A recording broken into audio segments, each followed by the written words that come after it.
Hoje eu não sei quem você diz que você é, mas uma coisa que eu sei na vida, tem duas pessoas que te conhecem.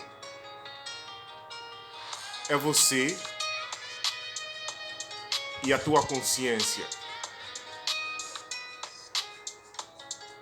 Eu não sei como você se vê, como você entende as coisas, mas não esqueça, na vida, cada um pensa de uma forma diferente. Eu não posso te odiar se você pensa de uma forma que eu não penso. Eu não devo te odiar se você fala que isso aqui é X, eu falo que isso aqui é Z. Porque a vida é democracia. Mas existe um porém. Se você quiser que te respeitem, você tem que começar a aprender a respeitar também os outros. O direito dos outros.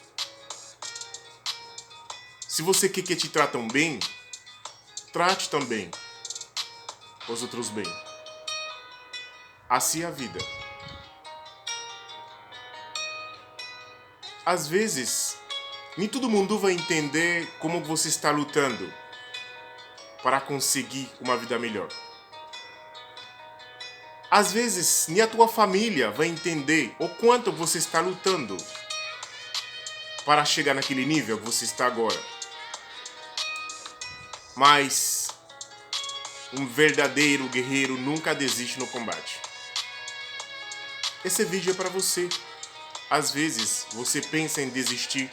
Às vezes você fala, não, as coisas não vão bem, eu vou parar aqui. Não para.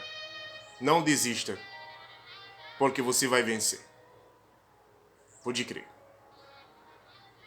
Porque quem cedo madruga, Deus sempre ajude.